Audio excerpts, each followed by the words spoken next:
The homeless twins approach the millionaire CEO asking only for lunch, never imagining they're talking to the father they've never met. But before we dive into the full story, let me know where you're watching from and what time it is. Now, subscribe to the channel and let's get started. The morning light filtered through the narrow bathroom window of the Pearson Holloway investment firm as Maya Rodriguez adjusted her receptionist uniform, a crisp white blouse tucked into a navy pencil skirt. She leaned closer to the mirror, scrutinizing her appearance with critical eyes. "Good morning. Welcome to Pearson Holloway. How may I assist you today?" She practiced, carefully enunciating each syllable, softening the rolled R that betrayed her Puerto Rican heritage. She tried again, this time slightly altering her intonation. "Good morning. Welcome to Pearson Holloway. How may I assist you today?"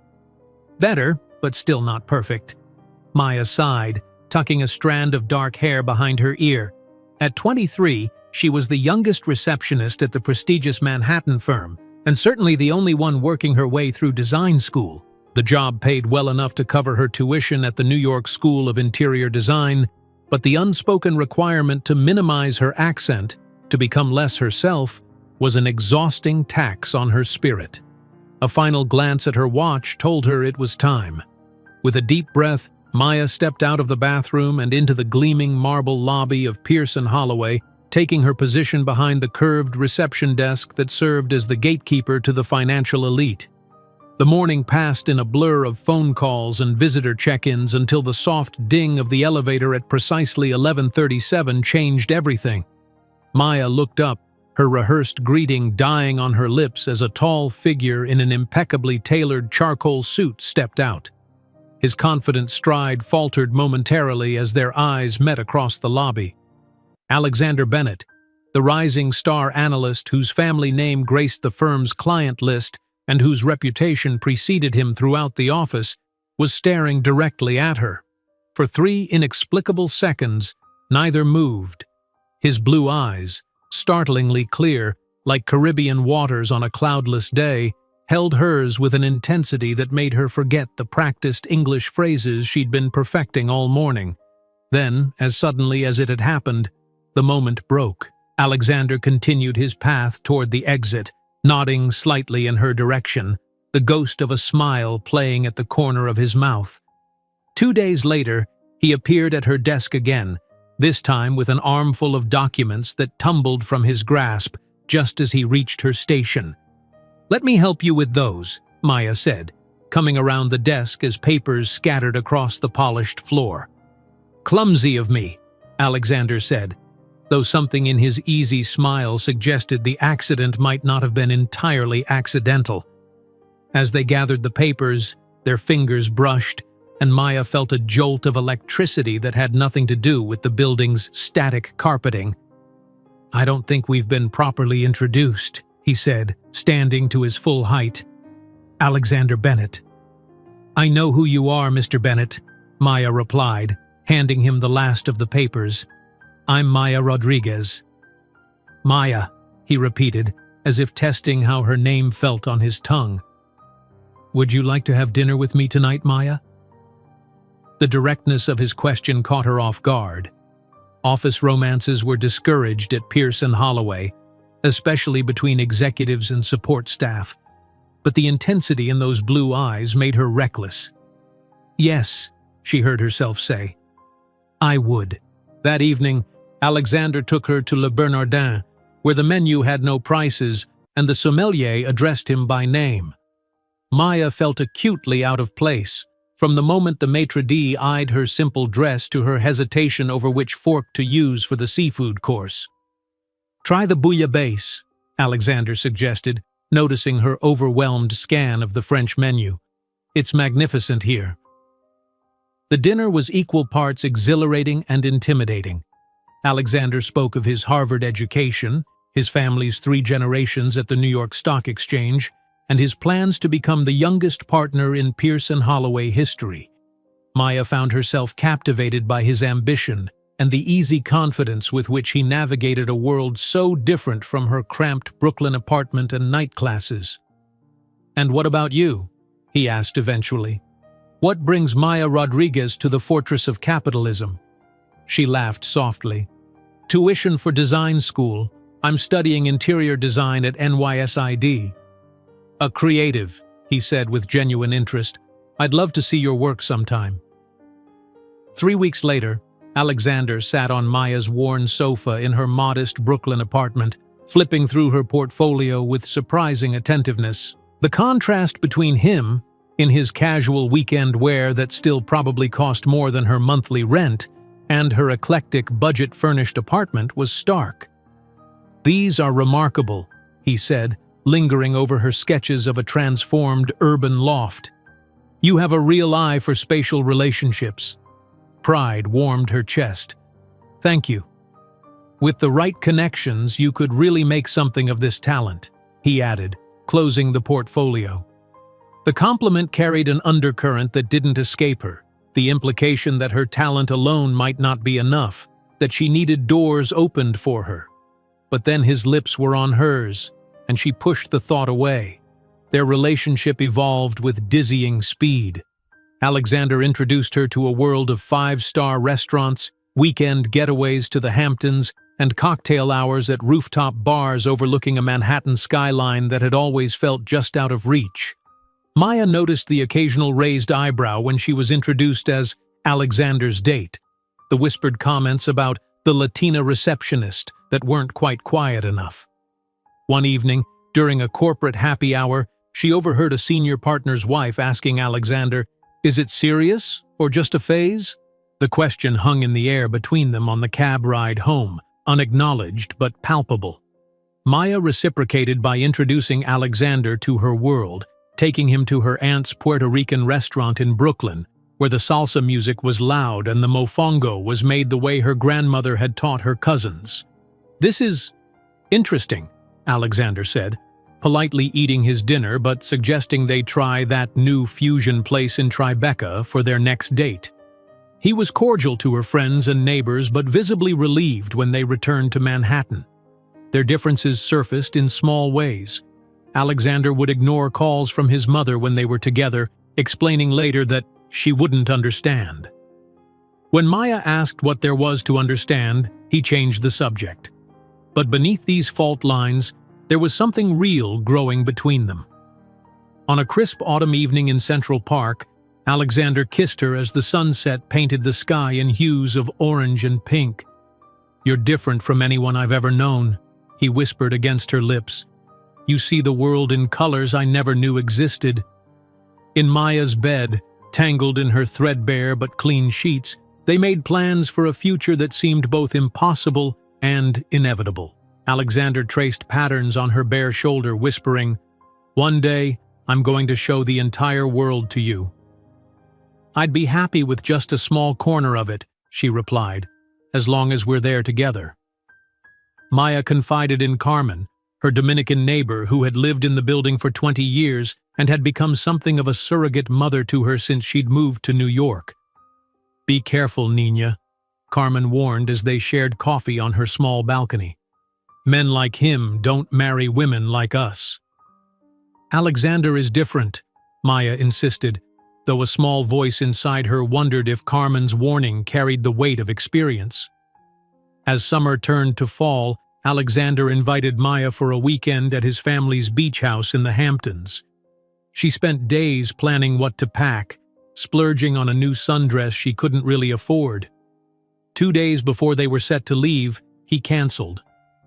"Family commitments came up," he explained vaguely over the phone. "My mother is insisting I attend some charity gala. I'm sorry, Maya." That night, lying alone in her bed, Maya realized her period was late. She stared at her calendar, counting days, recounting, then counting again as if the numbers might rearrange themselves into a less frightening pattern. The following week, Alexander whispered, "I love you," for the first time as they lay together in her apartment, the city lights casting shadows across her bedroom wall. Maya held him tighter, the secret of her possibly pregnancy heavy in her chest. She decided to take a test the next morning. If it was positive, she would tell him immediately. After all, he loved her. He had plans for them.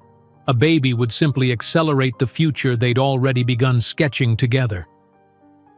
That night, as Alexander's even breathing filled her small bedroom, Maya allowed herself to imagine a new future, one with a child who had Alexander's striking blue eyes and her dark curls, a perfect blend of their two worlds. As she drifted to sleep in Alexander's arms, Maya couldn't have imagined that in just 3 weeks she would be alone, evicted, and pregnant, hearing from him the words that would mark her life forever. "You will never be enough for my world." Maya spent the entire morning preparing a special breakfast in her tiny Brooklyn kitchen. The smell of coffee mingled with fresh cinnamon rolls, Alexander's favorite, as she arranged a small vase of daisies on the table. The positive pregnancy test lay hidden in her pocket, its life-changing message both terrifying and exhilarating. She had rehearsed different ways to tell him, settling on something simple and direct after they'd shared a beautiful morning together. Perhaps the domestic scene would soften the news, showing him a glimpse of the family they could become. Her phone buzzed with a text from Alexander. "Running late. Family breakfast ran long. Be there in 30. Maya sighed, adjusting the place settings again. Family breakfast. Another reminder of the world she glimpsed but never fully entered. The Bennett Sunday traditions that Alexander mentioned but never invited her to join. By the time his sharp knock came, the cinnamon rolls had cooled and Maya had changed outfits twice, finally settling on a simple sundress that made her feel confident. "Sorry I'm late," Alexander said, stepping inside with none of his usual warmth. His brow was furrowed, his normally immaculate appearance slightly disheveled. "The meeting with my father's financial advisors went longer than expected." "I thought you said family breakfast," Maya noted, immediately regretting her words when his expression hardened. "That too." He loosened his tie, collapsing onto her sofa without noticing the carefully set table. "God, what a morning. My father and the board are pressuring me about the McAllister account. If I land it, I'm on track for junior partner at Pearson Holloway." Maya sat beside him, her prepared speech evaporating. "That's what you've been working toward," she said carefully. "Exactly. I'm so close, Maya." His eyes brightened as he talked about the promotion, the corner office, the recognition. "Just one more big push, and I'll be the youngest junior partner in the firm's history." Maya took a deep breath. There would never be a perfect moment. "Alex, I need to tell you something important." He glanced at her, distracted. "Can it wait? I've had a hell of a morning." "No," she said quietly. "It can't wait." She withdrew the pregnancy test from her pocket, holding it between them like a fragile bridge. "I'm pregnant." Alexander stared at the plastic stick, uncomprehending at first. Then, as understanding dawned, his face transformed, not with joy or even concern, but with unmistakable horror. "Pregnant?" The word came out strangled. "You're pregnant?" Maya nodded, her throat tight. "About 6 weeks, I think." Alexander stood abruptly, pacing her small living room in 3 quick strides. "A pregnancy? Now? You have any idea what this means for my career? I'm 1 step away from becoming junior partner at Pearson Holloway." The vehemence in his voice startled her. "I thought we might be able to make it work. We could be a family." A harsh laugh cut her off. "Family? With you?" Alexander's eyes widened as if she'd suggested something absurd. "Be realistic, Maya. You're a Latina receptionist from Brooklyn, and I'm a Bennett. My family has held a seat on the stock exchange for 3 generations." Each word landed like a physical blow. Maya struggled to reconcile this cruel stranger with the man who had whispered dreams against her skin just nights before. "What are you saying?" she asked, though the answer was already crystallizing in the cold blue of his eyes. "I'm saying you'd never be accepted in my world," Alexander replied, his voice dropping to a controlled, measured tone that was somehow worse than his earlier outburst. "This is just reality, Maya. We come from different places." "I thought that didn't matter to you," she whispered. Alexander ran a hand through his perfectly styled hair, messing it further. It was fun while it lasted. But this, he gestured toward the pregnancy test she still clutched. This changes everything. Maya stood, finding strength in the sudden clarity of the moment. So what do you want me to do? Be sensible, he said, not meeting her eyes. This isn't the right time. For either of us. The implication hung in the air between them. Maya wrapped her arms around her middle, unconsciously protective. I need to think, she said finally. I think you should go. Alexander left without argument, the door closing behind him with a quiet click that seemed to echo in the sudden emptiness of her apartment. Maya sank to the floor, the untouched breakfast and cheerful daisies now seeming like props in a play whose script had suddenly changed. 2 weeks passed with no word from Alexander. Maya's calls went unanswered, her texts unread. She began to accept that he had already made his choice, but the confirmation she received at her doctor's appointment still left her reeling. Congratulations, Ms. Rodriguez, the obstetrician said, pointing to the ultrasound screen. Do you see these 2 separate sacs? You're carrying twins. Twins. The word echoed in Maya's mind as she walked out of the clinic into the bright spring sunshine. 2 babies, 2 heartbeats. She pulled out her phone, her finger hovering over Alexander's name. Despite everything, he deserved to know. His response was immediate and chilling. Meet me at Café Lucien at 2. Come alone.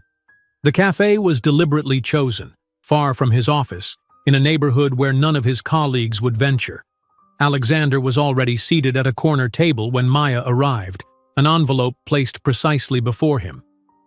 Twins, he said without preamble as she sat down. You're sure? Maya nodded, sliding the ultrasound image across the table. Alexander barely glanced at it. I've given this a lot of thought, he said, pushing the envelope toward her. This should be enough. Maya opened it to find a check with more zeros than she had ever seen. Her hands began to shake. What is this for? To solve the problem, Alexander replied, his voice clinical. It's generous enough for a discreet procedure and a few weeks of recovery. I've included a reference to a private clinic upstate. Understanding crashed over her like ice water. You want me to terminate the pregnancy? It's the sensible solution, he said, checking his watch. For both of us. Maya stared at the check, at the casual way he had put a price on their children's lives. With deliberate slowness, she tore the check in half, then quarters, then eighths, letting the pieces fall between them. I'm having these babies, she said, her voice steadier than she felt. Alexander's expression hardened. Then you'll have to do it without me. He stood, buttoning his suit jacket in one practiced motion. Choose, Maya. Me or these children. I can't let unwanted obstacles interfere with my path to the top of Pearson Holloway. They're not obstacles, Maya said, one hand moving protectively to her still flat stomach. There are children. Alexander leaned down, his voice dropping to a cold whisper. You will never be enough for the world I belong to, Maya. Not you, not what you're carrying inside you. He straightened, dropped a $20 bill on the table for a coffee he hadn't touched, and walked away without looking back. That evening, Maya returned from a shift at her aunt's restaurant to find an email notification blinking on her phone. The message from Pearson Holloway's HR department was brief and devastating. Her position had been terminated, effective immediately, due to concerns about her emotional stability and professional conduct. Alexander had erased her completely. 3 days later, a notice of eviction appeared on her door, her landlord citing late payments that had never been late before. Within a week, Maya's carefully constructed life had crumbled entirely. Pregnant with twins, unemployed, and facing homelessness, she sat on the bathroom floor of her soon-to-be former apartment, staring at the wall, wondering how the world could collapse so quickly. For one dark moment, she considered the abyss. What future could she offer these children, alone and starting from nothing? The thought slithered through her mind like poison, but was interrupted by a firm knock on her door. Carmen stood in the hallway, concern etched in the lines of her face. "Mihija, I haven't seen you in days. What's happening?" The simple kindness broke the dam. Maya collapsed into her neighbor's arms, sobs tearing from her throat as she confessed everything: the pregnancy, Alexander's abandonment, the job loss, the eviction notice. Carmen held her tightly, her weathered hands steady on Maya's back. "Listen to me. You will come stay with me until you figure things out. My apartment is small, but there is room for you." "I can't ask you to do that," Maya protested weakly. "You didn't ask. I offered." Carmen's expression brooked no argument. "Besides, I work double shifts cleaning at the Marriott. Someone should be home using the apartment." That night, Maya moved her essential belongings into Carmen's tiny one-bedroom apartment in the Bronx. Carmen insisted Maya take the bedroom while she slept on the pull-out couch. "Pregnant women need proper rest," she declared, arranging Maya's few possessions with the efficiency of someone used to making space where none existed. Over the following weeks, Maya rebuilt her life one painful piece at a time. She found work as a receptionist at a medical clinic during the day, took shifts at a diner in the evenings, and stayed up late designing logos for small businesses as a freelancer. The schedule was punishing, especially as her pregnancy advanced, but the alternative was unthinkable. Every night she collapsed into Carmen's bed, her body aching, her mind calculating how many more hours of work she needed to afford a place of her own before the twins arrived. When her labor began, 2 months earlier than expected, Maya was alone at the diner, clearing tables during the dinner rush. The first contraction doubled her over, water glass shattering on the linoleum floor as her water broke simultaneously. "Someone call an ambulance!" the manager shouted, helping Maya to a chair. "Hang on, honey. Help is coming." In the crowded public hospital, Maya gripped Carmen's hand through 18 hours of labor. When the twins finally arrived, small but healthy, the delivery room nurse placed them in Maya's arms, their tiny faces scrunched and red. "Look at those eyes," the nurse remarked. "Such a beautiful blue, like little sapphires." Maya gazed at her children, recognizing immediately the crystalline blue that marked them unmistakably as Bennett's. Ethan and Emma, names she had chosen during lonely nights, blinked up at her with eyes that were a mirror image of their father's. Exhausted but determined, Maya gathered her newborns close.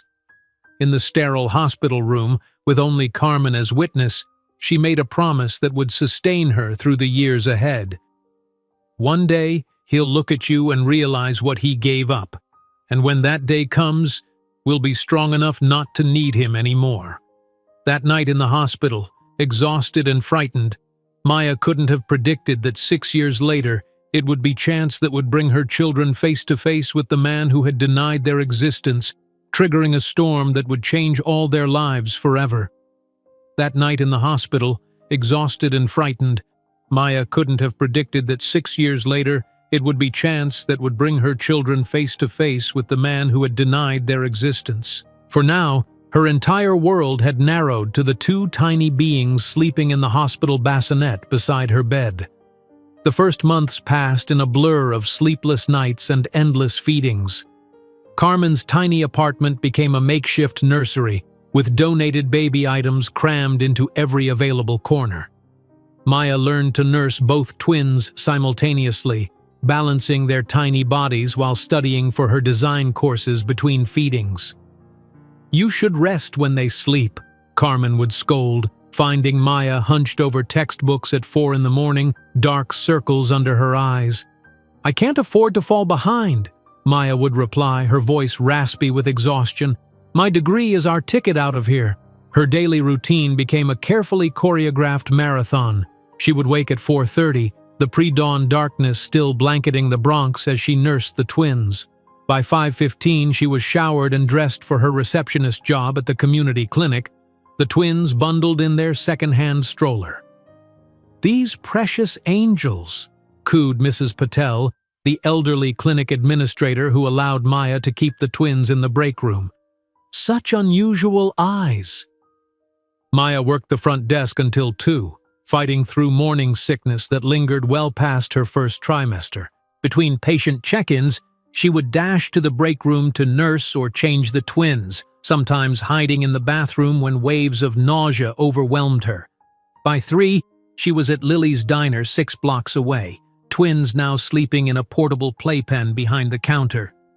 "Can't you keep them quieter?" the manager would complain when Emma's colic made her wail inconsolably. "Customers don't come here for baby concerts."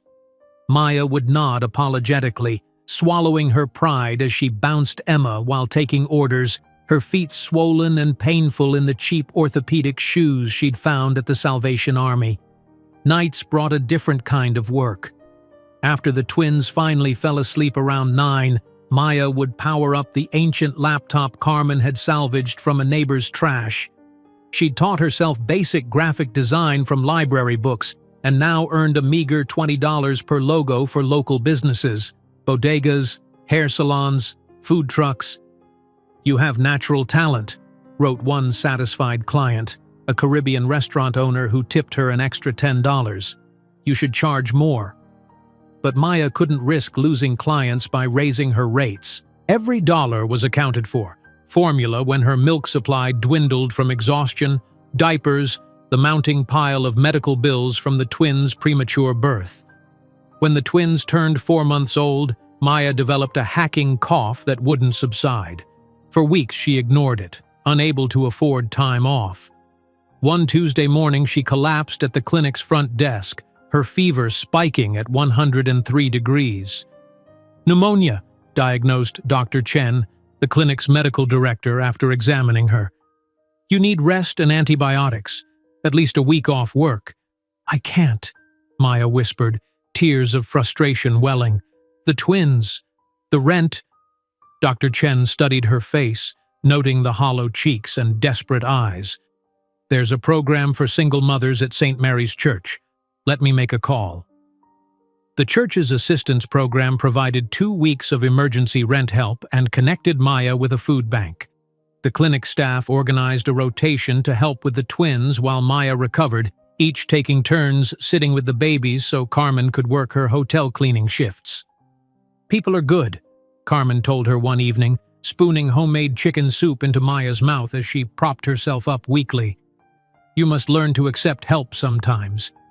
By the time the twins reached their first birthday, Maya had finished her design coursework online, graduating with honors despite everything. There was no ceremony she could attend. She was working double shifts that day, but Carmen bought a small cake, placing a single candle on it. "For all 3 of you," she said, "new beginnings." The twins were growing fast, their Bennett blue eyes drawing comments wherever Maya took them. Ethan developed first, walking at 10 months, his determination evident in the set of his tiny jaw. Emma was quieter but watchful, her eyes taking in everything, her tiny fingers already reaching for Maya's colored pencils. "They're so smart," Maya's new manager at the clinic remarked, watching Ethan stack blocks in complex patterns. "And those eyes, they look like little adults sometimes, so serious." Maya had kept her promise not to contact Alexander. Some nights, when the twins were asleep and the loneliness felt like a physical weight, she would start to compose messages to him on her phone, only to delete them immediately. What could she say? That his children were thriving without him? That she still woke from dreams where he apologized, where he saw their children and fell instantly in love with them? The truth was simpler and harder. He had made his choice, and she was making hers every day. When the twins turned 5, disaster struck again. Budget cuts eliminated Maya's position at the clinic. The manager, teary-eyed, handed her a final paycheck and a glowing reference letter. "You're one of the hardest workers I've ever known," she said, hugging Maya. "I'm so sorry." The timing couldn't have been worse. Carmen had moved in with her daughter in New Jersey after a fall left her unable to manage the stairs to their apartment. The twins were starting kindergarten, needing school supplies and new clothes. The freelance design work remained sporadic, not nearly enough to cover rent. For 3 months, Maya stretched every dollar, selling anything of value she owned. She took on night shifts, cleaning office buildings, often bringing the twins with her, making pallets from spare blankets where they could sleep while she worked. "Is this your castle, Mama?" Emma asked one night, her small hand gesturing at the gleaming corporate headquarters Maya was scrubbing. "It's so shiny." "No, mi vida," Maya answered, her heart breaking at the innocence of the question. "But someday we'll have our own beautiful home." When the eviction notice came, Maya had nowhere left to turn. The twins' kindergarten teacher noticed their increasing fatigue, the way they hoarded food from snack time. "Ms. Rodriguez, is everything all right at home?" she asked gently after school one day. Maya's carefully maintained facade crumbled. "We're being evicted," she whispered. "I've tried everything." The teacher connected her with a family shelter in the Bronx, a converted hotel with small private rooms for families. That night, Maya sat the twins down in their nearly empty apartment.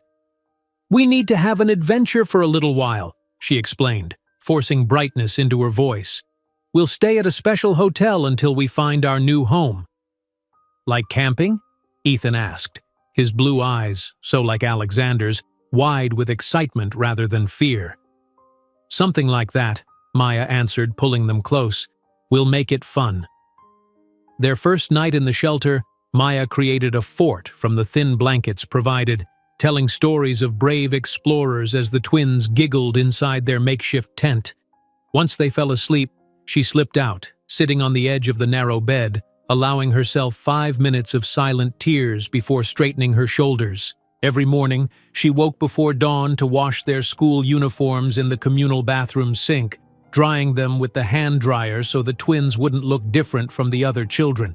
She walked them to school before rushing to her new job washing dishes at a restaurant 10 blocks away. "Your children are exceptional," the kindergarten teacher told her during a parent conference. "Ethan has a photographic memory. He can recall entire pages from books we've read once, and Emma's mathematical abilities are years beyond her grade level." Pride mixed with sadness in Maya's chest. Her children were extraordinary, carrying gifts that might open doors for them if she could keep them housed, fed, and in school long enough. One evening, while cleaning a downtown advertising agency, Maya found a damaged laptop in the trash bin. The IT department had discarded it after a coffee spill damaged the keyboard. For 3 nights, she tinkered with it after the twins were asleep, combining parts from other discarded electronics until she had a functioning computer. In the dim light of the shelter room, while Ethan and Emma slept on their cot, Maya began creating digital versions of her designs. Her fingers, raw from cleaning chemicals, moved awkwardly at first over the keyboard, but soon found their rhythm. Night after night she built a portfolio, her eyes burning from fatigue but her spirit feeding on the creative work. "Mama, you look tired," Emma observed one morning, her small hand touching the dark circles under Maya's eyes. "I'm working on something important," Maya explained, tucking her daughter's dark curls behind her ear. "Something that will help us find a real home again." The twins started bringing home perfect test scores, their natural intelligence shining despite their circumstances. Their teacher recommended them for the gifted program, a special track that would challenge their exceptional minds. "There's no additional cost," she assured Maya, seeing her immediate concern, "but it could lead to scholarship opportunities in the future." As the twins thrived academically, Maya continued her nightly routine, putting them to bed in the shelter, then working on her designs until exhaustion claimed her. Sometimes looking at their sleeping faces, Alexander's eyes, her determination, she wondered if he ever thought of them, if he ever regretted his choice. Then she would return to her work, channeling that pain into creativity, building something from nothing, just as she had been doing since the day he walked away. While Maya observed the twins entering the public school with their patched backpacks, she couldn't have imagined that in a few months, an accidental encounter with an executive would completely change her trajectory, placing her on the path to becoming one of New York's most sought-after designers. While Maya observed the twins entering the public school with their patched backpacks, She felt a familiar knot in her stomach. 6 years had passed since that day in the hospital when she'd made her promise, and while she had managed to keep them alive and learning, she couldn't say she had truly thrived. The temporary shelter had become their home for longer than she'd ever imagined. "Ms. Rodriguez?" the school secretary called from the doorway. "Principal Watkins would like a word." Maya's heart sank. Another conversation about the twins' address, perhaps. The school had been understanding about their housing situation, but there were limits to their flexibility. Principal Watkins was a kind-faced woman with silver-streaked hair who motioned for Maya to sit. "I'll be direct, Ms. Rodriguez. The district is implementing budget cuts. The parents' aid position you've been filling, I'm afraid we can't continue it past this month." The part-time job answering phones and filing paperwork at the twins' school had been a godsend, allowing Maya to work while the twins were in class and pick them up afterward. The loss of even this modest income was devastating. "I understand," Maya said, maintaining her composure though panic bloomed in her chest. "Thank you for the opportunity you've given me." Walking back to the shelter that afternoon, the twins skipping ahead of her on the cracked sidewalk, Maya calculated and recalculated their dwindling resources. Even with her night-cleaning jobs and weekend dishwashing, they wouldn't make it to the end of the month. That evening, the final notice arrived. The shelter program had a 3-month maximum stay, and their time was up. "Where are we going next, Mama?" Ethan asked, his intelligent eyes watching her fold their few clothes into backpacks. "Another adventure," Maya answered, her voice steady despite the tremor in her hands. They spent their first night of homelessness in the emergency room waiting area of Bronx General Hospital, Maya claiming Ethan had a stomachache so they could stay in the heated building until morning. The twins curled against her on the hard plastic chairs, somehow managing to sleep while Maya remained vigilantly awake. "Are we really on an adventure, Mama?" Emma whispered the next morning as they washed in the hospital bathroom. Maya knelt before her daughter, smoothing her tangled hair. "Yes, mi amor. And the most important part of any adventure is keeping up appearances." She pulled their neatly ironed school uniforms from her backpack. "We may not have everything, but we will always have our dignity." For the next 2 weeks, they rotated between the hospital waiting room, a 24-hour laundromat, and occasionally the apartment of one of Maya's co-workers who let them sleep on her floor when her boyfriend was away. Each morning, Maya ensured the twins were clean, fed from her dwindling funds, and dressed in their pristine uniforms before school. During the day, she washed dishes at a diner that paid cash, soaking her cracked hands in scalding water for 8 hours straight.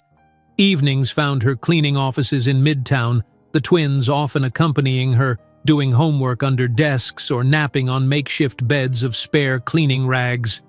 "Look, Ethan!" Emma exclaimed one night, discovering a box of discarded office supplies. "New pencils!" The twins had become experts at finding treasures in others' trash. Slightly used notebooks, broken calculators that still functioned, abandoned umbrellas missing spokes. Maya watched them extract joy from these small discoveries with a mixture of pride and heartbreak. "Mama, Mr. Leibowitz says I have a photographic memory," Ethan announced one evening as they cleaned the 14th floor of an investment firm. "He showed me a page from his history book and I could remember every word." "And Ms. Chen says I can do 5th grade math," Emma added, not to be outdone. "She gave me special problems today." Maya paused her mopping, taking in their eager faces. Both had inherited Alexander's striking blue eyes that now watched her expectantly, hungry for praise, for acknowledgement of their exceptional gifts. "I'm so proud of you both," she said, her throat tight. "You are the most brilliant children I know." What she didn't say was how those brilliant minds deserved more than sleeping on floors and doing homework by security lights. How their potential might wither without proper nurturing. How the contrast between their academic capabilities and their material circumstances felt like a cruel joke. At parent-teacher conferences, Maya sat straight-backed in her carefully maintained single dress shirt, listening as teachers praised her children's extraordinary abilities. Ethan recited an entire page from our science textbook word for word after reading it once, his teacher explained, leaning forward earnestly. And Emma solved algebraic equations I'd prepared for my 4th grade advanced group. They've always been quick learners, Maya replied, pride momentarily overwhelming her exhaustion. They should be in specialized programs, the teacher continued. With the right opportunities, there's no limit to what they could achieve. The words followed Maya for days, haunting her as she scrubbed bathroom floors and scrubbed dishes. The right opportunities. The phrase seemed to mock her as she counted the few dollars in her wallet, deciding between laundry soap and bread. One night, while cleaning a particularly upscale advertising agency, Maya noticed a laptop in the trash bin. The case was cracked and the screen had a spider web of damage in one corner, but something made her slip it into her cleaning cart. Back at the laundromat where they were spending that night while the twins slept on chairs pushed together, Maya examined her find. The laptop had been discarded due to coffee damage on the keyboard and the cracked case, but the hard drive and processor were intact. Over the next week, Maya scavenged parts from other discarded electronics, a keyboard from one trash bin, a power cord from another. Using skills she'd learned from watching repair videos at the public library, she cobbled together a functioning computer. "Is that ours?" Emma asked one night, watching Maya boot up the refurbished laptop. "Yes, it's for my work," Maya explained, opening a basic design program she'd downloaded at the library. "Now I can create digital versions of my designs." The twins watched in fascination as she transformed hand-drawn sketches into polished digital renderings. Soon, this became their nightly routine. After finding a place to sleep, a church basement that allowed overnight stays twice weekly, a women's shelter when they had openings, the back room of the restaurant where Maya washed dishes when the manager took pity on them, she would wait for the twins to fall asleep, then work on her portfolio until her eyes burned with fatigue. "Why don't you send those to people who could hire you?" Ethan asked one night, having woken to find Maya still working. His question, so simple and direct, stopped her fingers on the keyboard. "I don't have connections in the design world anymore," she explained gently. "It's not that simple, mi amor." But his words planted a seed. The next day, Maya used the public library computer to research entry-level design positions and freelance opportunities. Most required formal education, which she had, and an extensive portfolio, which she was building. The obstacles seemed insurmountable, but for the first time in years, she allowed herself to imagine a different future. Each night, as the twins slept wrapped in blankets on whatever floor they'd found shelter on, Maya worked on her designs, creating imaginary spaces that reflected both her formal training and the practical ingenuity she'd developed through years of making do with almost nothing. "Your uniforms need washing tonight," Maya reminded the twins one Wednesday morning as they ate day-old bread from the bakery discount bin. "But they're not dirty, Mama," Emma protested, examining her cuffs. "Appearances matter," Maya repeated her mantra. "People judge what they see first." That evening, Maya took the twins to an office building in Midtown where she had a cleaning shift. The security guard, accustomed to seeing them, nodded as they entered. "2 hours on the 12th floor," he said, handing her a key card. "Place is empty tonight." The twins settled into their usual spot in the break room, spreading homework across a table while Maya began her cleaning routine. She saved the executive washroom for last, planning to hand-wash their uniforms in the sink. As she pushed her cart into a large conference room, Maya noticed the gleaming screens still running a slideshow presentation. Impulsively, she connected her battered laptop to one of the projection ports, gasping softly as her designs appeared, magnified on the wall-sized screen. For several minutes, she stood transfixed, seeing her work professionally displayed for the first time in years. The clean lines, the thoughtful use of negative space, the clever integration of sustainable materials, all the elements that had once earned her top marks in design school, now seemed to take on new life in this professional setting. Lost in the moment, Maya didn't hear the office door open or notice the woman standing in the doorway until a voice broke the silence. Did you create these? Maya whirled around, her heart pounding. A tall woman with steel-gray hair cut in a precise bob stood examining the projected images, her expression unreadable. "I'm sorry," Maya stammered, reaching to disconnect her laptop. "I shouldn't have." "These are extraordinary," the woman interrupted, stepping closer to examine a rendering of a small urban apartment transformed through clever space utilization. "Who taught you?" The question echoed another lifetime when Alexander had asked the same thing while looking through her portfolio. This time, Maya stood straighter. "I have a degree in interior design from NYSID, she said. "These are just some personal projects." The woman turned to face her fully, taking in Maya's cleaning uniform and worn hands with new interest. "I'm Jessica Winters. This is my agency, and I think we need to talk." While Maya watched Jessica examine her portfolio with critical eyes, the twins slept peacefully under their blanket fort in the break room, unaware that their lives were about to change completely. Neither Maya nor the children could have imagined that in a few months her name would be mentioned in the same elite circles that had once excluded her, or that fate was preparing an unexpected encounter that would bring the past rushing back in explosive fashion. "I'm Jessica Winters. This is my agency, and I think we need to talk." Maya's hands trembled as she reached for her laptop, her mind racing between panic and a strange, unexpected hope. Had she just ruined her cleaning job by using company equipment for personal purposes, or was this something else entirely? "I'm sorry for using the projection system, I was just—" Maya began, but Jessica held up a perfectly manicured hand. "These spatial concepts are remarkable," Jessica said, stepping closer to examine the screen. "The way you've maximized flow in such constrained environments shows an intuitive understanding most designers lack." She turned, her sharp eyes assessing Maya with newfound interest. "You said NYSID? When did you graduate?" 6 years ago, Maya answered, unconsciously straightening her posture despite her cleaning uniform. "Top of my class." Jessica's eyebrows rose slightly.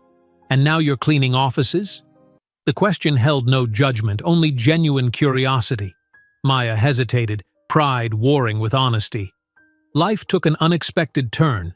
I have twins. Priorities shifted."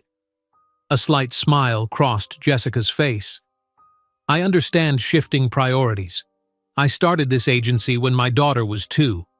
She gestured toward Maya's laptop. "May I?" For the next 20 minutes, Jessica scrolled through Maya's portfolio while Maya stood awkwardly in her cleaner's uniform, hyper-aware of the chemical smell of disinfectant clinging to her clothes. The contrast between them couldn't have been more stark. Jessica in her tailored designer suit that probably cost more than Maya earned in 3 months, Maya in her faded polyester uniform with a small tear mended in the sleeve. "This one," Jessica said finally, pausing on a design for a small urban apartment that maximized natural light through creative mirror placement. "This shows a unique perspective. Where did you draw inspiration for this?" "From living in small spaces," Maya answered honestly. "When you've had to make 400 square feet work for 3 people, you learn to think differently about space." Jessica nodded thoughtfully. "We need that kind of practical creativity. Most designers think only in terms of aesthetics, not actual livability." She closed the laptop and handed it back to Maya. "We have an opening for a junior design assistant. The salary isn't impressive, but it includes health insurance. Are you interested?" Maya stared at her, certain she had misheard. "You're offering me a job? You don't even know me." "I know your work," Jessica replied simply. "The rest we can figure out. Can you start Monday?" The world seemed to tilt beneath Maya's feet. Monday was 5 days away. 5 days to figure out childcare, appropriate clothing, transportation from whatever shelter they could find each night. "I have twins," Maya said again, more deliberately this time. 6-year-olds. My schedule would need to accommodate school hours, and we have flexible hours and a small day room my granddaughter uses when she visits. Your children would be welcome there after school." Jessica's expression softened slightly. Talent like yours shouldn't be wasted on cleaning toilets, Maya, especially not when it's clearly needed to support your family. Maya's eyes burned with unexpected tears. Yes, she whispered. I can start Monday. After exchanging contact information, Jessica left, the click of her heels on the polished floor fading as Maya stood frozen in disbelief. Only when she heard Ethan's small voice did she snap back to reality. Mama, are you okay? Maya turned to find both twins standing in the doorway, their blue eyes wide with concern. Yes, mi amor, she said, kneeling to gather them both in her arms. I'm better than okay. I got a job, a real design job. That night, huddled in the church basement shelter, Maya borrowed another resident's phone to call Carmen with the news. Dios mío, Carmen exclaimed, her voice crackling over the connection. I knew it would happen, Nina. Your talent was always too big to stay hidden forever. It's entry level, Maya cautioned, not wanting to overstate the opportunity. And the salary is modest. But it's a beginning, Carmen insisted. The right beginning. The next 5 days passed in a blur of preparations. Maya used nearly all her savings to secure a week at a budget motel, the first real beds they'd had in months, and spent hours at thrift stores searching for appropriate office attire. She found 2 acceptable blouses, a skirt, and a pair of slacks that could be mixed and matched, along with a pair of second-hand leather pumps only half a size too large. Monday morning arrived with heart-pounding intensity. Maya woke the twins before dawn, their excitement infectious as she explained the new routine. You'll go to school as usual, she told them as they ate the motel's complimentary breakfast. After school, you'll come to my new office instead of meeting me at the restaurant. There's a special room where you can do homework while I finish work. Is it a fancy office? Emma asked, wide-eyed. Very fancy, Maya confirmed, helping them into their uniforms, with big windows and computers and important people making beautiful things. Maya dropped the twins at school, then took the subway to the Winters Creative office in Chelsea. Her heart hammered against her ribs as she entered the sleek building, so different from the service entrances she'd used as a cleaner. The receptionist, occupying the same role Maya had once filled at Pearson Holloway, looked up with a professional smile. May I help you? I'm Maya Rodriguez. I'm starting today as a junior design assistant. The words felt foreign on her tongue, like speaking a language she'd once known but had nearly forgotten. Of course, Jessica mentioned you. The receptionist, Alicia, according to her nameplate, handed Maya a security badge. The team is excited to meet you. The Winters Creative office was a vast open-concept space with exposed brick walls, polished concrete floors, and clusters of workstations separated by glass panels covered in design notes and sketches. Natural light poured through massive windows, and the air hummed with creative energy. Jessica emerged from a conference room, spotting Maya immediately. Maya, perfect timing. Come meet the team. The next hour passed in a whirlwind of introductions. Some team members were openly welcoming, while others regarded her with subtle skepticism. The newcomer without agency experience, hired personally by Jessica after being discovered cleaning floors. Maya was assigned a small workstation near the windows, complete with a state-of-the-art desktop computer and design software she had only read about in magazines. Her first assignment was straightforward: create conceptual sketches for a boutique hotel lobby renovation. Nothing fancy, explained Mark, the senior designer supervising her. Just preliminary concepts to get a feel for your process. Maya's hands trembled slightly as she opened the software, acutely aware of being observed. 6 years of designing on a salvaged laptop had not prepared her for the crisp responsiveness of professional equipment. Yet as soon as she began working, muscle memory took over. Her formal education combined with years of practical problem-solving flowed through her fingertips. By lunchtime, she had produced 3 distinct concepts, each reflecting different approaches to the space while maintaining the client's sustainability requirements. When Mark returned to check her progress, his eyebrows rose in surprise. "These are unexpected," he said, scrolling through her work. Most juniors stick to safe, conventional designs. Maya tensed, uncertain if this was criticism. I can revise them to be more standard if… No, Mark interrupted, a smile breaking through his professional demeanor. These are good, really good. They show original thinking. He pointed to her third concept, which repurposed architectural elements from the building's original structure. This one especially. Very clever use of existing materials. That afternoon, the twins arrived wide-eyed and slightly nervous, clutching their backpacks. Maya introduced them to the team, her heart swelling as several designers made a point of welcoming them, showing them the day room with its small art table and bookshelf. "Your mom is very talented," Jessica told them, kneeling to their level. "We're lucky to have her on our team." By the end of her first week, Maya had earned cautious respect from her colleagues. By the end of the first month, she had contributed significant elements to 3 major projects, and by the end of the third month, she had saved enough to put a deposit on a small one-bedroom apartment in Queens. The day they moved in, the twins ran from room to room in delight, though there was barely any furniture, just a second-hand mattress, a small table with chairs from a discount store, and 2 beanbags for the twins. "We have our own home again," Emma marveled, spinning in circles in the empty living room. "And you have your own room," Maya added, showing them the small bedroom with twin mattresses on the floor. "I'll sleep on the pull-out couch in the living room."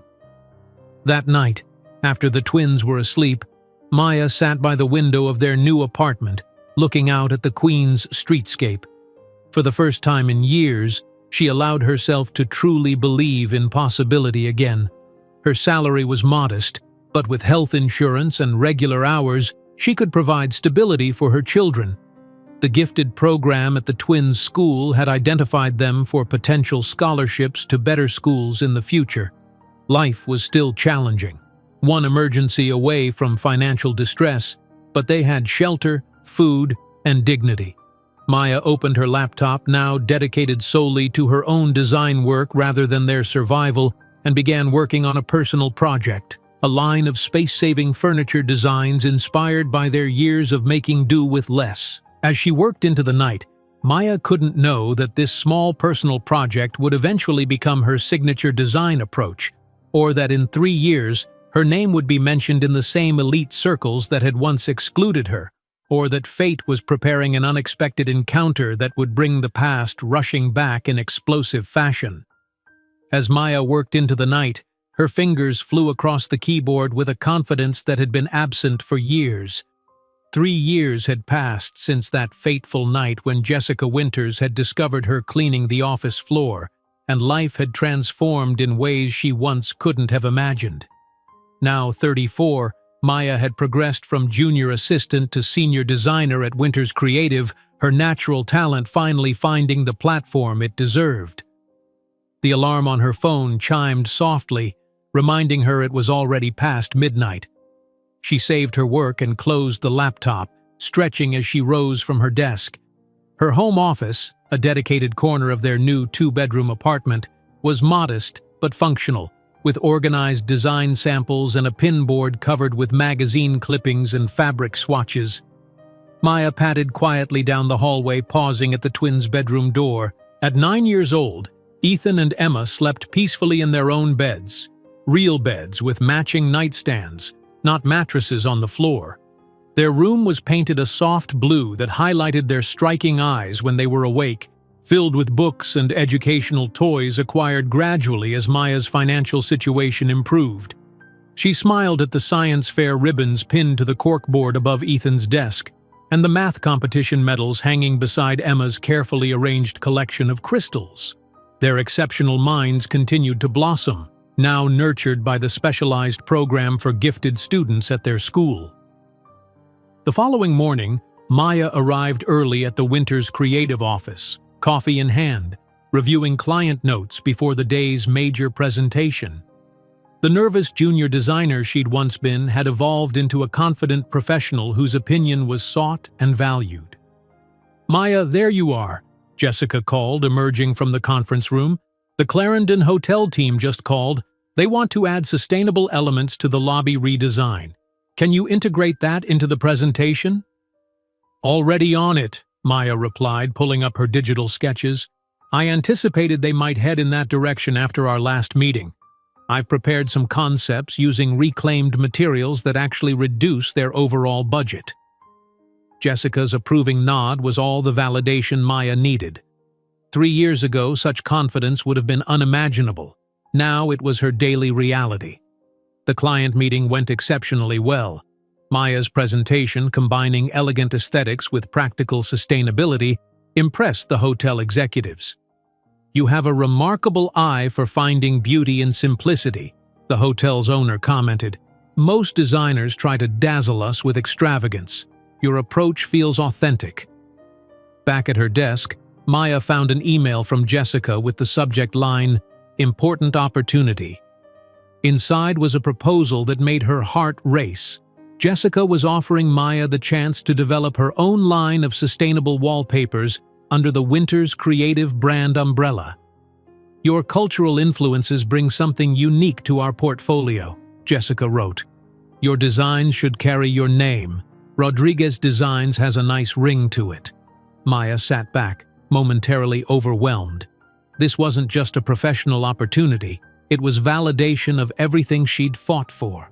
A chance to create something that was wholly hers, something that could secure a future for her children. That evening, Maya shared the news with the twins over dinner in their small but comfortable kitchen. Does this mean you'll be famous, Mama? Emma asked, her blue eyes, so like Alexander's, wide with excitement. Hardly, Maya laughed. But it means I can create beautiful things that other people might want in their homes, and it means more security for us. You should use the patterns from Abuela's stories, Ethan suggested thoughtfully. The ones about the coqui frog and the rainforest. Maya smiled, touched by how her children embraced their Puerto Rican heritage despite never having visited the island. That's a wonderful idea, mi amor. Later that night, after the twins were asleep, Maya began sketching. Her designs incorporated subtle elements from the Puerto Rican folk tales her grandmother had told her.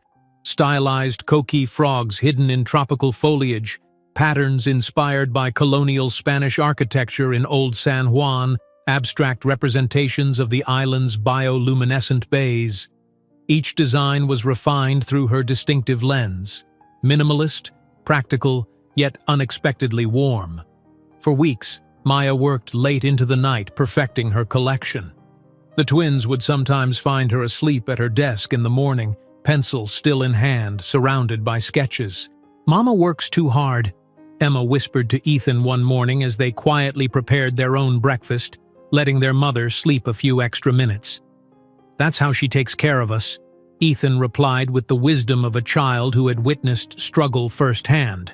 The launch of Rodriguez Designs was scheduled at a small gallery in Brooklyn, an intimate gathering of industry professionals rather than the flashy Manhattan events typical of larger design houses. Maya had insisted on keeping it authentic, choosing a venue in the borough where she had once struggled to survive. Are you nervous? Jessica asked as they arranged sample displays the morning of the event. Terrified, Maya admitted, adjusting a panel of wallpaper that featured a subtle pattern inspired by the ceiling of the cathedral in San Juan. What if no one comes? Jessica smiled knowingly. Trust me, they'll come. Word has been spreading about your work for months. To Maya's astonishment, the gallery was packed within an hour of opening.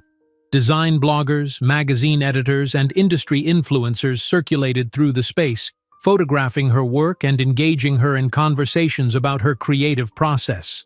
There's a freshness to your perspective, commented an editor from Architectural Digest, studying a wallpaper design that transformed a simple geometric pattern with unexpected color transitions. We'd love to feature your collection in our next issue. By evening's end, Maya had received 3 commissions for custom residential projects and an invitation to collaborate with a sustainable furniture designer. As the crowd thinned, a distinguished older man approached her, introducing himself as the owner of Bergdorf's home department. Your work has soul. he said simply. Most designers create pretty things. You create meaningful spaces. We should talk about an exclusive retail arrangement. Walking home that night, Maya felt a curious lightness. After years of bearing the crushing weight of survival, success felt almost disorienting in its unfamiliarity. The Architectural Digest feature appeared 2 months later, a 4-page spread showcasing Maya's wallpaper collection installed in a restored brownstone. Orders began flowing in, and Jessica helped Maya hire 2 assistants to manage the increased workload. For the first time, Maya had financial breathing room, enough to start a modest college fund for the twins and move them to a slightly larger apartment with a proper home office. One evening, while helping the twins with homework at their kitchen table, Emma looked up suddenly with a question that caught Maya off guard. "Why doesn't our father ever visit us? Billy at school has 2 dads who live in different houses, but they both come to his baseball games." Maya set down her pencil, choosing her words carefully. "Some people aren't ready to be parents when they have children. It doesn't mean there's anything wrong with you."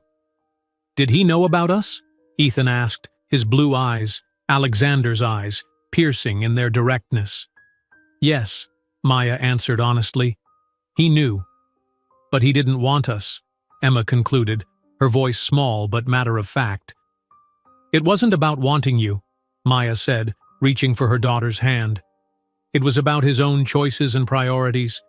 Sometimes people can't see beyond themselves to recognize what truly matters." That night, Maya passed the twins' bedroom on her way to the kitchen and overheard their whispered conversation. "Maybe he didn't want us because we're not good enough," Ethan suggested softly to his sister. "Or rich enough," Emma added.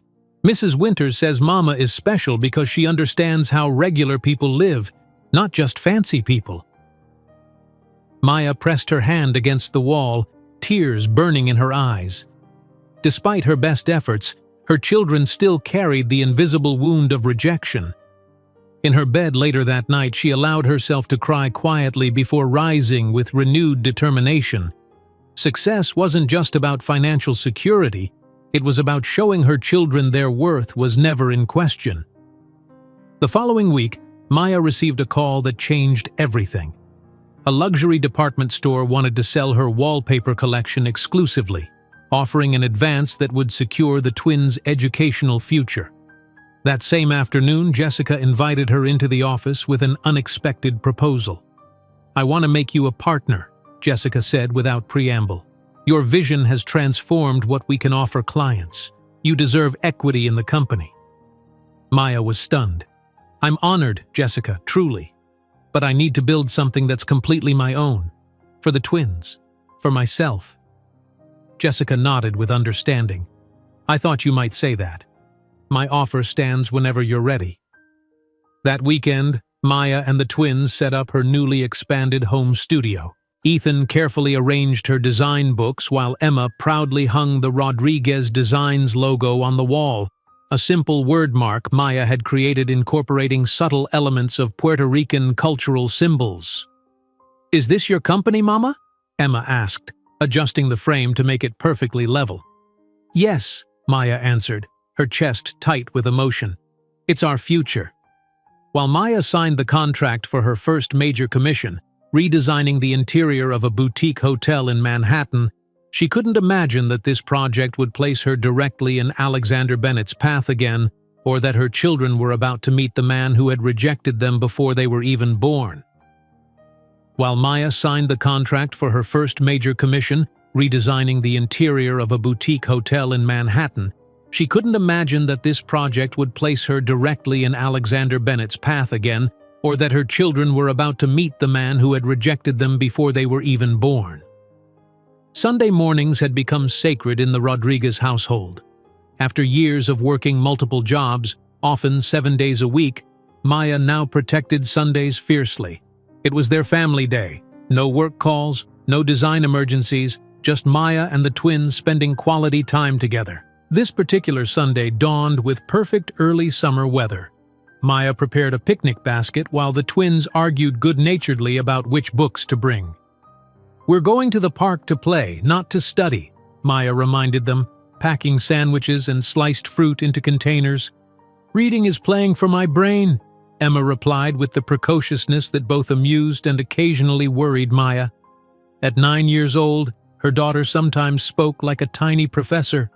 The Central Park they entered was a far cry from the one Maya had visited with Alexander years ago. Then, she had been an outsider, acutely aware of her Brooklyn address and modest clothes. Now, she walked with confidence, her simple but well-cut sundress and quality sandals the uniform of a successful creative professional rather than a struggling receptionist. They found a perfect spot near the conservatory water, spreading their blanket on a gentle slope that offered shade from a massive oak tree. Maya set up her portable workspace, a sketch pad, and her tablet, while the twins immediately began exploring the area around them, always staying within her line of sight. "Don't go far," Maya called automatically, though she knew they were responsible children who never wandered. "We'll stay where you can see us," Ethan promised, his blue eyes serious beneath his dark curls. Maya smiled, watching them for a moment before turning to her work. The boutique hotel project required preliminary sketches by Monday, and while she guarded her Sundays, this small compromise felt necessary. She became absorbed in her designs, occasionally looking up to check on the twins who were exploring the area, collecting interesting leaves and watching people. Across the park, Alexander Bennett sat alone on an exclusive bench reserved for park patrons who had made substantial donations to the Conservancy. His tailored Armani suit looked incongruous on a Sunday morning, but he had come directly from a brunch meeting with potential investors. At 35, Alexander had achieved everything he'd once told Maya he wanted. He was now CEO of Pierce & Holloway Investments, with a corner office overlooking Manhattan and a reputation as one of Wall Street's most aggressive young executives. His recent marriage to Catherine Wellington, daughter of Senator Wellington, had been featured in the society pages of every major publication. The wedding at the plaza had cost more than most Americans earned in 5 years. The honeymoon in the Maldives had been even more extravagant. Yet here he sat alone, eating a sandwich between meetings, checking his Patek Philippe watch, a wedding gift from his new father-in-law, valued at more than $100,000. Emma noticed him first, her extraordinary mathematical mind automatically cataloging patterns and anomalies. The man sitting alone caught her attention because he seemed out of place, overdressed, isolated, and most strikingly, possessed of eyes identical to hers and Ethan's. "Look, Ethan," she whispered, nudging her brother. "That man has eyes like ours." Ethan followed her gaze, his photographic memory immediately registering the similarity. The twins exchanged a glance, their silent communication as effective as words after 9 years of shared existence. With the natural curiosity of children who had been raised to be respectful but not fearful, they approached Alexander cautiously. "Excuse me, sir," Emma began politely when they reached his bench. "May we join you for lunch?" Alexander looked up from his phone, his customary dismissal of interruptions dying on his lips, as he found himself staring into a pair of eyes that mirrored his own with uncanny precision. Not one pair, but two. Both children standing before him had the distinctive crystalline blue eyes that had marked Bennett family members for generations. The sandwich Alexander had been about to bite into remained suspended halfway to his mouth as a cold wave of recognition washed over him. His mind raced, calculating timestamps with the precision that had made him a financial prodigy. 9 years ago, Maya, the pregnancy, twins. How old are you?" he managed, his normally confident voice reduced to a rasp. "We're 9, Ethan answered matter-of-factly. Alexander's heart pounded against his ribs. 9 years. Exactly the right age. It couldn't be coincidence. "What are your names?" he asked, struggling to maintain his composure. Emma, always slightly more forward than her brother, offered her hand with surprising formality. "I'm Emma Rodriguez, and this is my brother Ethan. We noticed you have eyes like ours. Nobody else has eyes exactly like ours." The surname confirmed what Alexander already knew with sickening certainty. Rodriguez, Maya's children, his children, the children he had called unwanted obstacles, and dismissed from his life with a torn check and cruel words. Before he could respond, a voice cut through the air, a voice he hadn't heard in 9 years but recognized instantly. "Ethan! Emma!" Maya's voice carried across the grass, urgent and sharp. Alexander turned to see her hurrying toward them, her face draining of color as their eyes met.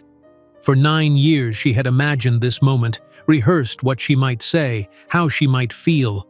But nothing had prepared her for the reality of seeing Alexander sitting just feet away from her children. Their children.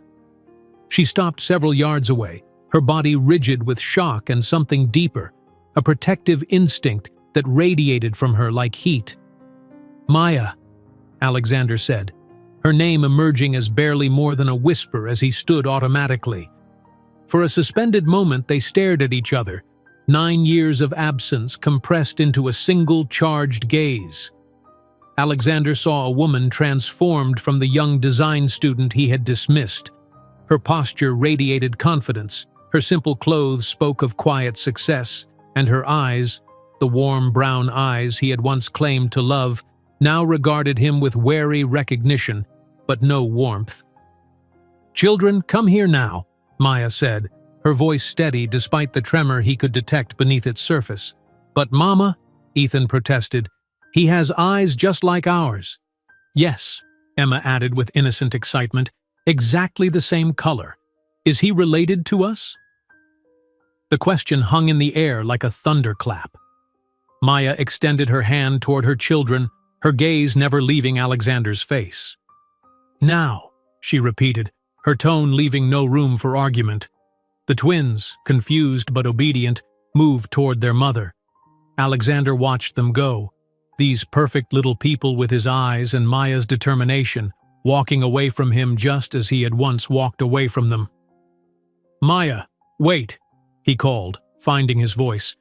"Please, can we talk?" She turned back briefly, her expression unreadable. "6 years too late," she replied, her voice low enough that the children couldn't hear. With that, she guided the twins away, her protective arm around their shoulders as they peppered her with questions she clearly wasn't answering. Alexander remained standing long after they disappeared from view, his forgotten sandwich on the bench beside him, his mind reeling with the implications of what had just happened. He had children, twins, with the crystalline blue eyes that had been the Bennett family trademark for generations. That night, Alexander lay awake beside Catherine in their penthouse apartment, the encounter in the park playing on endless loop in his mind. The children's faces, his features blended with Maya's in a genetic masterpiece, haunted him. Their polite voices, their intelligent questions, their obvious curiosity and well-being despite growing up without his support. At 3 in the morning, he slipped out of bed and went to his home office. With hands that rarely trembled, he picked up his phone and called Jerome Walters, the private investigator the Bennett family had used for generations. "I need information on Maya Rodriguez," he said without preamble when Walters answered. "Current address, employment, financial situation, and her children, twins, a boy and a girl, 9 years old." "When do you need this?" Walters asked, professional as always despite the hour. "Yesterday," Alexander replied. For the next week, Alexander found himself distracted during meetings, his legendary focus shattered by memories of those matching blue eyes looking up at him with innocent curiosity. The detailed report Walters delivered only intensified his preoccupation. Maya Rodriguez, once a struggling single mother who had faced homelessness, was now a rising star in interior design.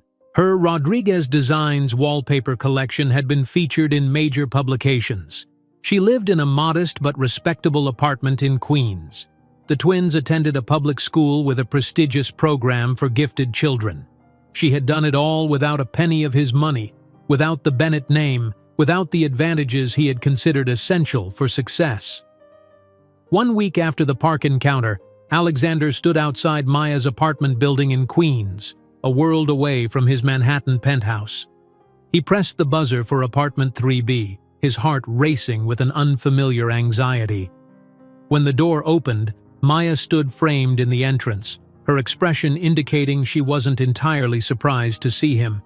She wore simple jeans and a blouse, a far cry from the designer clothes his wife favored, yet she carried herself with a dignity that made such comparisons meaningless.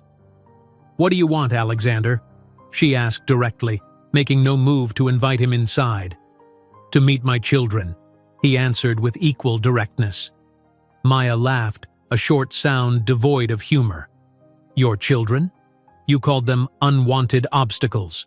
You chose your career, your social position. You have what you wanted." "I made a mistake," Alexander admitted, the unfamiliar taste of humility bitter on his tongue. "A mistake is forgetting an anniversary. What you did was a deliberate choice that left us with nothing," Maya responded, her calm demeanor more damning than any display of anger could have been. "Fortunately, we survived." While Maya observed Alexander shifting uncomfortably in the hallway, she couldn't know that the twins were about to return from their after-school program, or that this unexpected reunion would set in motion a chain of events that would force both adults to confront the consequences of choices made 9 years ago. While Maya observed Alexander shifting uncomfortably in the hallway, she felt a strange sense of detachment.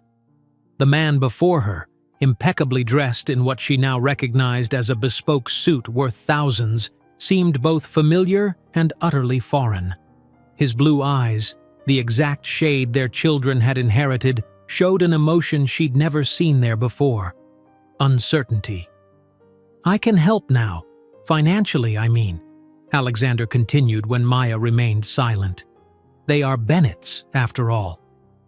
"They are Rodriguez," Maya corrected firmly, crossing her arms. "And we don't need your charity."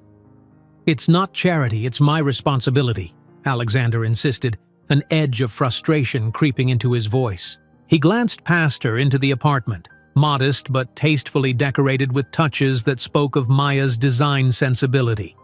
"Look at this place, Maya. They deserve more." The condescension in his tone ignited a slow, burning anger within her. "More than what? A roof? Food? Love? They have all that. What they never had was a father, and money can't buy that." Alexander flinched visibly at her words.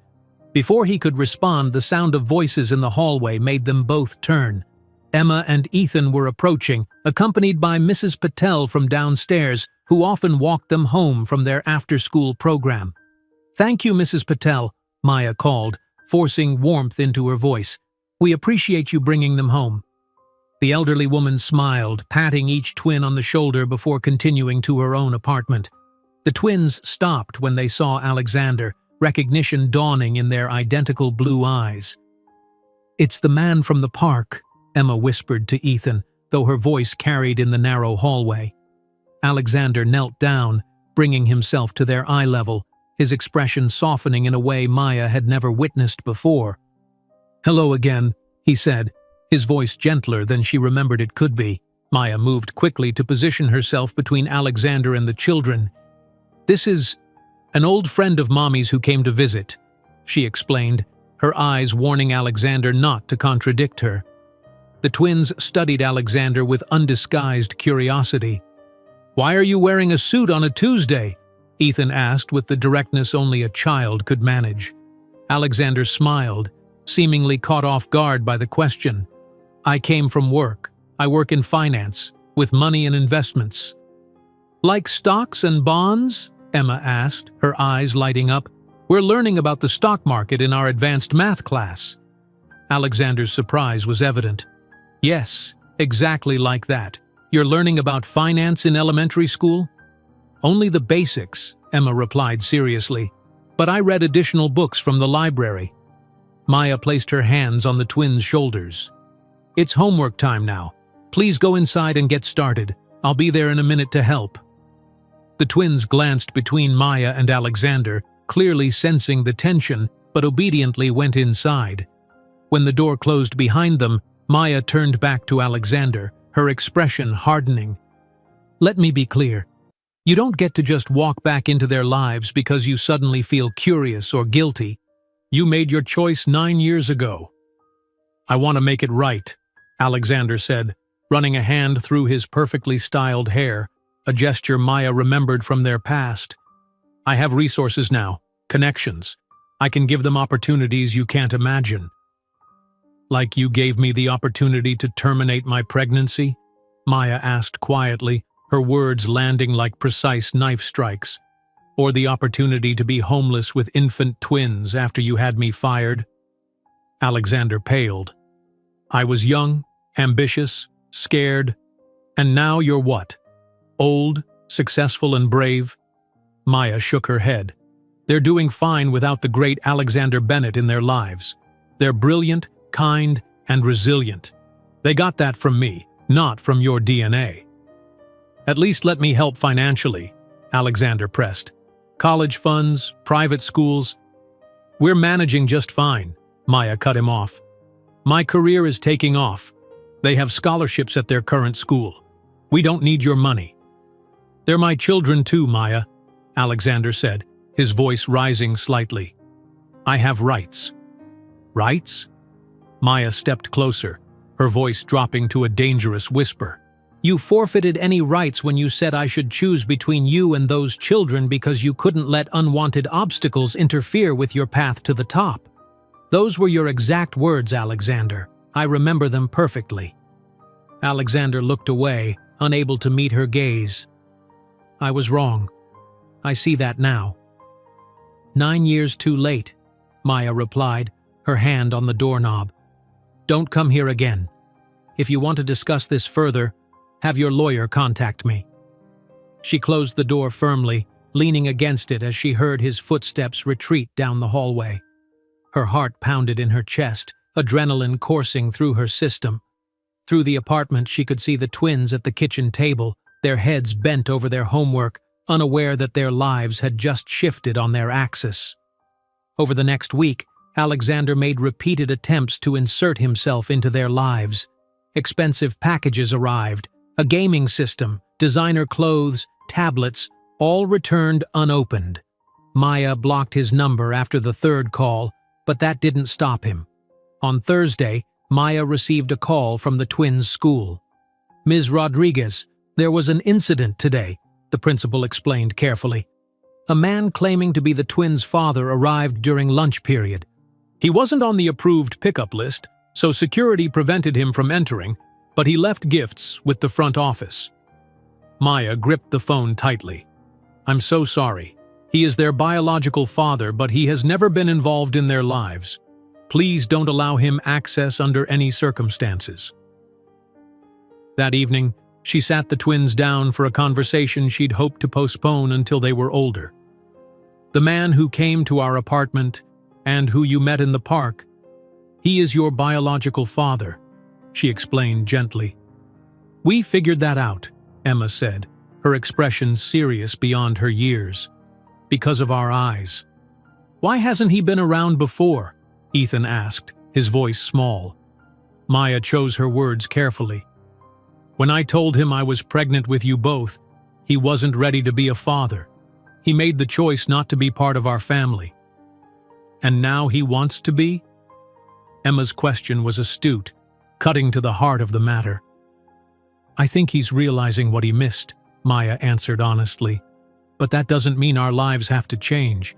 We've been a perfect family of 3 for 9 years. The twins exchanged one of their communicative glances. Can we think about it? Ethan asked. Of course, Maya assured them, pulling them both into a hug while her heart ached with the complexity of the situation. The following Monday, Maya received an email from Pierce & Holloway Investments requesting a meeting with its CEO regarding a potential design project. She immediately recognized the ploy but was surprised by Alexander's assumption that she would fall for something so transparent. What Maya couldn't have known was that Alexander hadn't sent the email. It had come directly from Eleanor Bennett, Alexander's mother and chairwoman of the Pierce & Holloway Board of Directors. Eleanor Bennett had learned of the twins' existence through Alexander's increasingly distracted behavior at board meetings and a careless comment from his personal assistant about family complications. Having Alexander followed was a simple matter.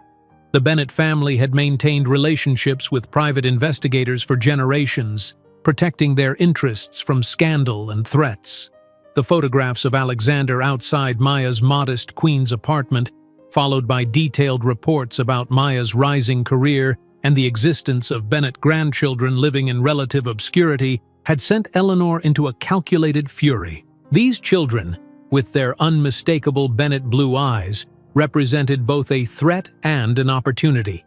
A threat to the carefully orchestrated merger of families through Alexander's marriage to Catherine Wellington, but also an opportunity to control a situation before it spiraled into public scandal. That evening, Alexander's secure phone line rang in his private home office. Only 5 people had this number, and when he saw Mother on the caller ID, he felt a chill of premonition. "Alexander." Eleanor's voice was perfectly modulated, betraying nothing of her emotion. "I believe we need to discuss your extracurricular activities in Queens." Alexander closed his eyes briefly.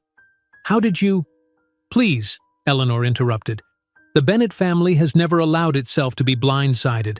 I've known about your little visits since the day after they began. They're not activities, Mother. Emma and Ethan are my children." "Yes," Eleanor said, the word dropping like ice into the conversation. "Your illegitimate children with a woman from a distinctly inappropriate background, conceived while you were being groomed for leadership, born while you were establishing yourself at the firm, and now conveniently discovered after you've married into the Wellington family and secured their political connections for our expansion plans." "It's not like that," Alexander protested. "I just learned about them by chance. I'm trying to make things right." "By disrupting multiple lives and potentially damaging the firm's reputation? I think not." Eleanor's tone remained unnervingly calm. "I've arranged a meeting. The girl, the children, you and I will discuss how to handle this situation appropriately." "Maya won't come," Alexander said with certainty. "And they're not a situation to be handled."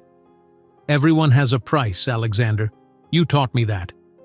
Eleanor paused meaningfully. "The meeting is arranged for Saturday at 3 o'clock at the house. Don't be late." As the line went dead, Alexander stared at the phone in his hand. Across town in her Queens apartment, Maya was receiving a formal invitation to the Bennett family mansion, delivered by private courier, requesting her presence to discuss matters of mutual interest regarding familial connections. While Maya closed the door after the courier left, examining the heavy cream envelope with its embossed Bennett family crest, she couldn't predict that the matriarch of the Bennetts was already mobilizing considerable resources to eliminate what she considered a threat to the dynasty, or that Maya would soon be confronted with an impossible choice in a mansion where the value of the carpets exceeded everything she owned. While Maya closed the door after the courier left, she stared at the heavy cream envelope in her hands. The embossed Bennett family crest shimmered under the hallway light, its gold leaf catching the glow with an almost taunting opulence. Her fingers traced the raised design, the very symbol of the world that had once deemed her unworthy. For several moments, she considered throwing it away unopened. Whatever Eleanor Bennett wanted could hardly benefit Maya or her children. Yet curiosity, and perhaps a deeper need for resolution, made her break the wax seal. The invitation inside was printed on paper so thick it felt like parchment, the elegant script requesting her presence, along with the minor children Emma and Ethan Rodriguez, at the Bennett family residence on Fifth Avenue that Saturday afternoon. The wording was coldly formal, making no reference to the children's relation to the Bennett family. Maya placed the invitation on her kitchen counter, her mind racing. Meeting with Alexander was one thing, a confrontation between equals, adults who shared a history. But Eleanor Bennett was different. Maya had never met the woman, but Alexander's occasional references years ago had painted a picture of calculated ambition and ruthless social climbing disguised as old money dignity. That night after the twins were asleep, Maya called Jessica Winters. "You've been invited to the Bennett mansion?" Jessica sounded genuinely surprised. "The Eleanor Bennett? The woman practically owns half of Wall Street." "She wants to meet my children," Maya said quietly. "Alexander's mother." "Ah." A moment of understanding silence followed. You never told me their father was a Bennett." "It wasn't relevant to my work," Maya replied, "and it's not something I discuss." "Are you going?" Jessica asked. "I shouldn't," Maya said, yet her tone lacked conviction. "Nothing good can come from it." "Or," Jessica suggested carefully, "it could be an opportunity to establish boundaries on your terms. You're not the same struggling girl you were when you had the twins. You're Maya Rodriguez, whose designs are featured in Architectural Digest. Go as an equal, not a supplicant." After a restless night, Maya decided Jessica was right. Running from the Bennetts would only give them power. She would go, but solely to make it clear that neither she nor her children were available for manipulation. Telling the twins proved harder than expected. "We're going to meet your grandmother," she explained over breakfast, watching their expressions carefully. "We have a grandmother?" Emma's eyes widened. "Like in books?" The innocent question pierced Maya's heart. The twins had grown up without extended family. Carmen was the closest thing to a grandmother they'd known. "She's your father's mother," Maya clarified. "She's very different from us. She lives in a very big house on Fifth Avenue." "Will our father be there too?" Ethan asked, his voice carefully neutral in the way children manage when trying to hide their emotions. "Yes," Maya admitted, "but this isn't about him becoming part of our lives. This is about meeting once, so they understand our family is complete just as it is." Saturday arrived with perfect early summer weather. Maya dressed with deliberate care, choosing a simple but beautifully cut navy dress from her own design collaboration with a sustainable clothing brand. The twins wore their best clothes, not expensive, but neat and well-maintained. "Remember," Maya told them as their taxi approached the imposing limestone mansion on Fifth Avenue, "no matter what happens inside, we are the Rodriguez family. We're strong together." The uniformed doorman who admitted them barely concealed his disdainful assessment, his eyes lingering on their simple clothes and the taxi departing from the curb. Inside, a butler led them through the mansion's vast foyer, where crystal chandeliers hung from coffered ceilings and priceless art-adorned, silk-covered walls. The twins walked close to Maya, their eyes wide as they took in surroundings that seemed lifted from a fairy tale. Emma whispered something to Ethan, who nodded in silent agreement. They were shown to a formal sitting room where Eleanor Bennett sat regally on an antique settee. Though in her 70s, she remained striking, her silver hair perfectly coiffed, her posture impeccable, her fingers adorned with heirloom jewelry that could have funded the twins' college education several times over. Alexander stood by the fireplace, tension evident in his stance. He wore casual weekend attire that probably cost more than Maya's monthly rent. His eyes met Maya's briefly before shifting to the twins with unmistakable hunger. "Ms. Rodriguez," Eleanor said, not rising, "thank you for joining us, and these must be the children." Maya placed a protective hand on each twin's shoulder. "Yes, Emma and Ethan." Eleanor studied them through narrowed eyes, her gaze lingering on their striking blue eyes, the undeniable Bennett trademark that proclaimed their heritage more effectively than any DNA test. "Please, sit," Eleanor gestured to a sofa across from her.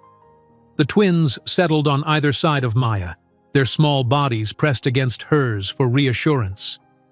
"I prefer to be direct," Eleanor began, her voice cultured but cold.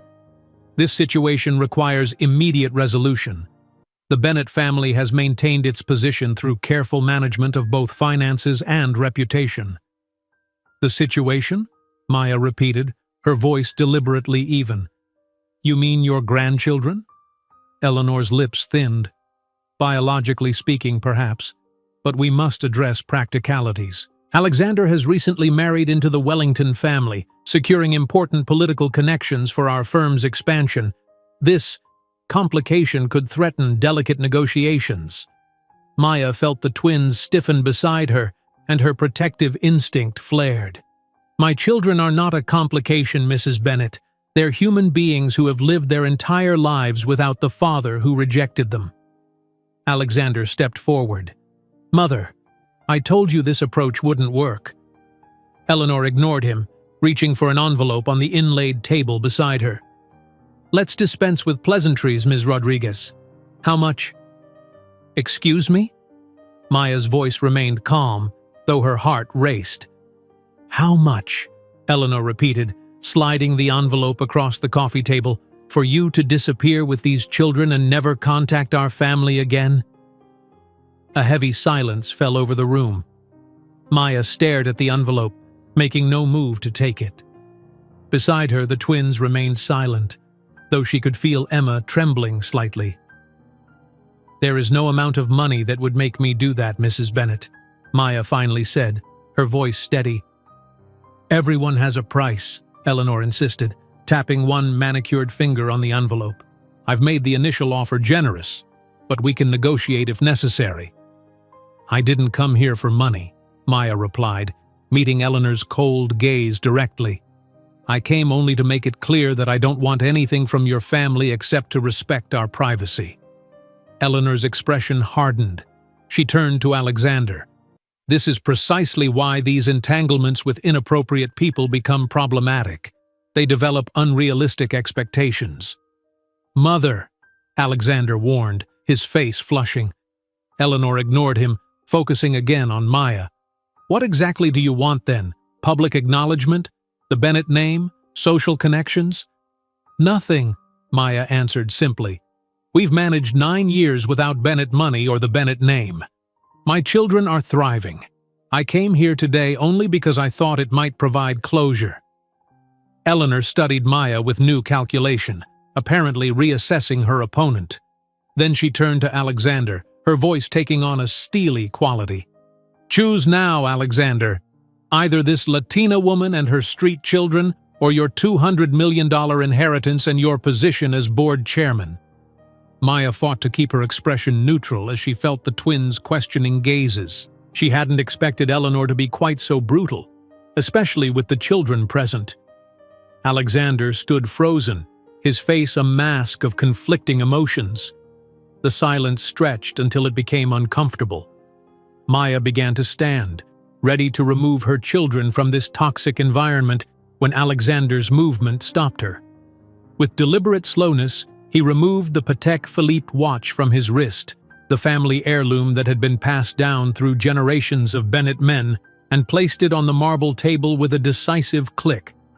"My children are Bennets by blood," he said, his voice finding strength with each word, "and I choose to be the father they deserve and the man Maya always believed I could be, even when I didn't believe it myself." Eleanor's face flushed with anger. "You're throwing away generations of hard work and social position because of a youthful mistake?" "No, Mother," Alexander replied, his eyes never leaving Maya's stunned face. "I'm correcting the greatest mistake of my life."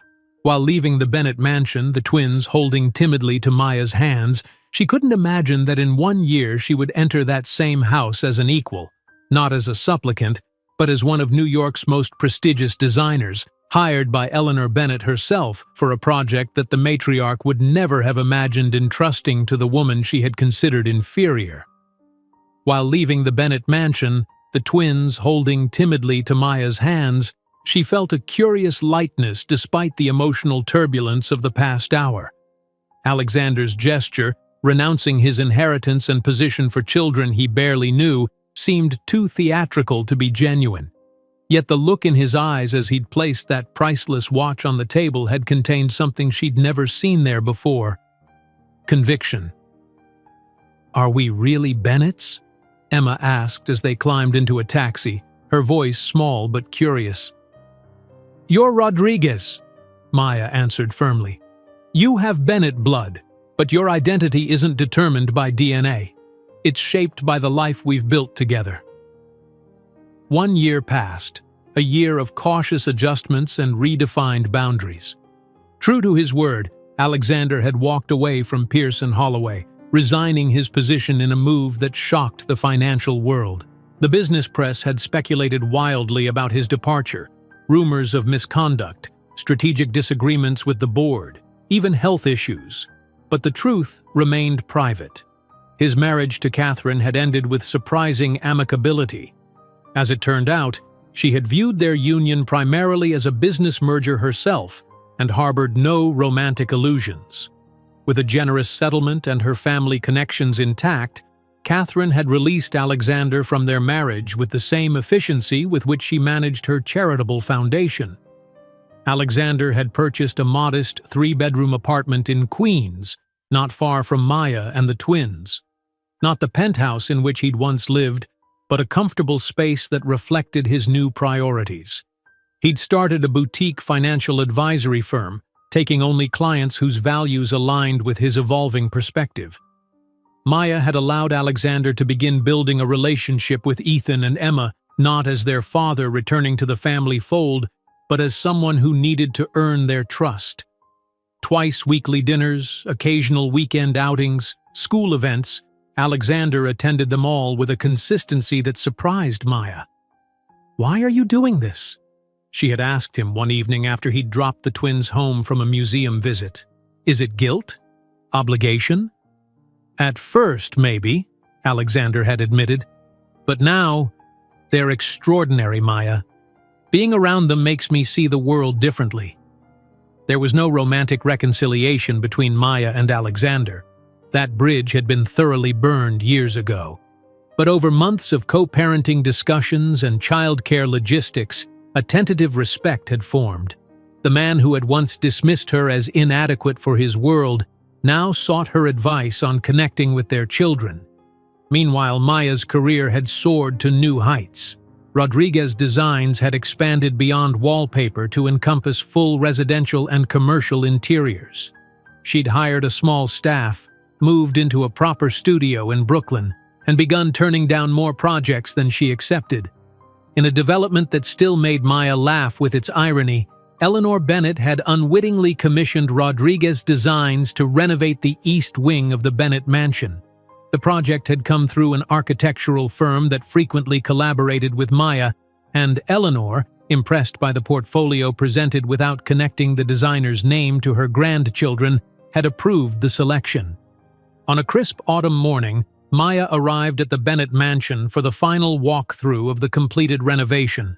She wore a simple but elegant pantsuit from her own collaboration with an ethical fashion designer, her confidence evident in her stride as she climbed the limestone steps she had once approached with trepidation.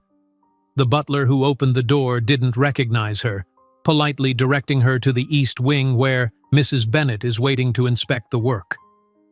Maya found Eleanor in the newly redesigned drawing room, her back to the door as she examined the custom millwork Maya had designed to showcase the family's art collection. "The craftsmanship is exceptional," Eleanor commented without turning. "The integration of modern elements while honoring the historical integrity is precisely what I—" She broke off as she turned and recognized Maya. "You." "Good morning, Mrs. Bennett," Maya replied with professional composure. "I'm glad the renovation meets your standards." Eleanor's shock quickly gave way to calculation. Her eyes narrowed as she assessed Maya anew, taking in her transformed appearance and confident bearing. "This is your work?" Eleanor gestured to the room around them. "All of it?" "Yes. Rodriguez Designs was contracted through Harrington Architects." Maya maintained her professional tone. "I personally oversaw every aspect of the renovation." Eleanor moved to an antique desk, lifting a portfolio with Maya's name embossed on the cover. "So I've been inadvertently patronizing the very person I tried to dismiss from our family circle." "Business and personal matters are separate," Maya replied evenly. "But if you'd prefer to work with another designer for future projects, I understand completely." Eleanor studied Maya with new intensity.